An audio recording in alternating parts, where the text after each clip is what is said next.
Magandang hapon mga kalakwatsero. Lubog ng araw. Alas 6:55 mga kalakwatsero. Lubog ng araw. Dati magna 9. Palubog pa lang ang araw. Padilim pa lang. Ayun na. Padilim na. Katatapos ko lang tumakbo mga kalakwatsero. Tingnan sa likod ko may ilog. Yan. Dito kami tumatawid araw-araw. Puntang trabaho.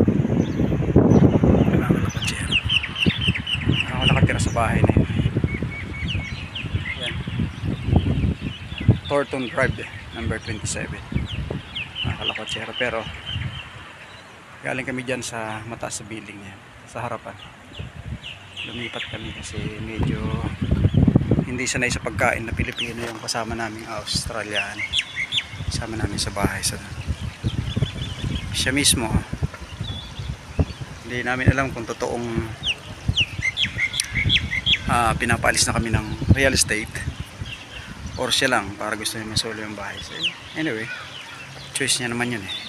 Wala pang 1 week lumipat na kami pagkasabi niya eh. Naalis na daw kami pare-parehas. Siyempre siya nakapangalan doon sa real estate. Hindi naman alam ng real estate na kasama niya kami. Kaya pag umalis siya kasama kami. So nagulat siya pagdating niya galing sa trabaho kasi off namin siya pumasok Tuesday.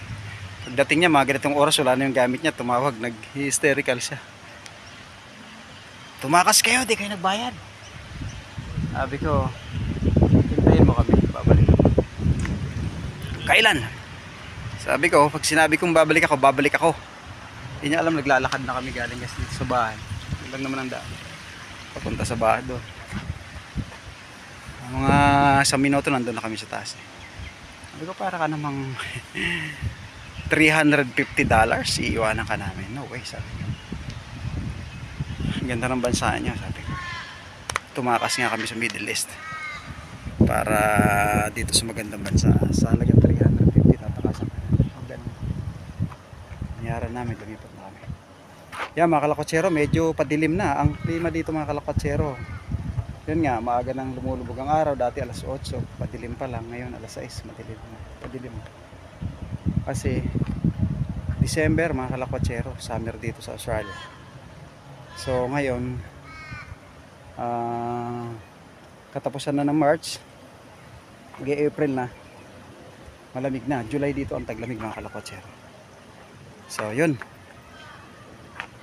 gandang lugar, napakaraming puno dito mga kalakwatsero. Para ka lang nasa Pilipinas, mabundok. Ang kaibahan lang, malinis ang kanal, walang basura dito mukha dyan sa atin.